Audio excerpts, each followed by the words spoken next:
നമസ്കാരം കൂട്ടുകാരൻ, ഞാൻ പീറ്റർ ചോള്. റോക്കറ്റ് പോലെ ഉയർന്നിരുന്ന മുട്ടയുടെ വില ഇപ്പോൾ ഇടിഞ്ഞ് താഴ്ന്നിരിക്കുകയാണ്.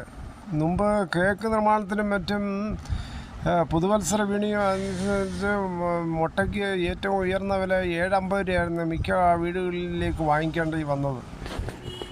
ദക്ഷിണേന്ത്യയിലെ ഏറ്റവും പ്രധാനപ്പെട്ട ഉൽപ്പാദന കേന്ദ്രമായ തമിഴ്നാട്ടിലെ നാമക്കലിൽ ചരിത്രത്തിൽ ഡിസംബറിൽ ഏറ്റവും ഉയർന്ന വിലയായിരുന്നു.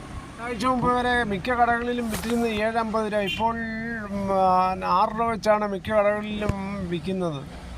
തൈപ്പൂയ ആഘോഷത്തിൻ്റെ വേളകളിൽ തമിഴ്നാട്ടിൽ മുട്ടയുടെ ഉപയോഗം ഗണ്യമായി കുറയുകയാണ് പതിവ്. ചൂട് കാരണം ഇപ്പോൾ മുട്ടയുടെ വില വീണ്ടും കുറയുകയാണ്.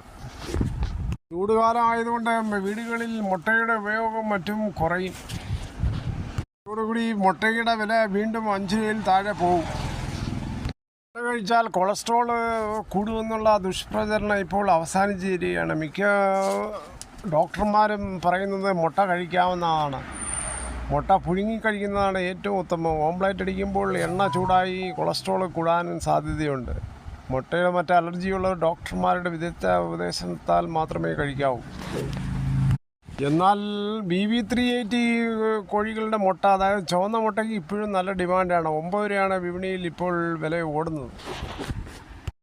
21/1/2026 അഞ്ചൽ ഏറം കാർഷിക യൂണിയൻ എന്ന കാർഷിക ഉൽപ്പന്ന വിപണനം വിലയും നോക്കാം. പയർ കിലോ 70, പാവയ്ക്ക കിലോ 80, പടവലം കിലോ 40, കോവയ്ക്ക കിലോ 45, കുമ്പളം കിലോ 70, മത്തൻ കിലോ 30, ചുരയ്ക്ക കിലോ 20, വെള്ളരി കിലോ 25, കത്തിരി കിലോ 40, വെണ്ടയ്ക്ക കിലോ 70, പപ്പയ കിലോ 30, മുളക് കിലോ 300, കാന്താരി മുളക് 400, പാഷൻ ഫ്രൂട്ട് 70, കറിനാരങ്ങ കിലോ 40, കുക്കമ്പർ 1 കിലോ 40, മുരിങ്ങയ്ക്ക കിലോ 200, മരച്ചീനി കിലോ 25, വാഴക്കൂമ്പ് 1 പീസ് 10, പൈനാപ്പിൾ കിലോ 52, ഇഞ്ചി കിലോ 80, മഞ്ഞൾ 30, നാളികേരം 70, ചക്ക കിലോ 20, തടിയങ്കായ 15, ചീമച്ചക്ക ഇല്ല, ചീര ചുവപ്പ് 50,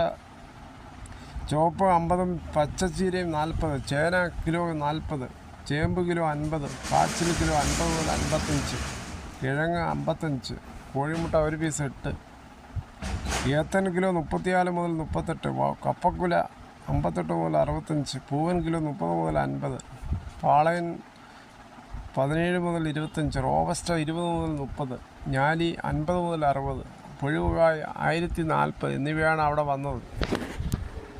അതായത് ഈ പ്രതികൂല കാലാവസ്ഥയിൽ മിക്ക കർഷകർ ഇത്രയും സാധനങ്ങൾ ഉൽപ്പാദിപ്പിക്കുന്ന കർഷകർക്ക് വേണം ഒരു ബിഗ് സല്യൂട്ട്.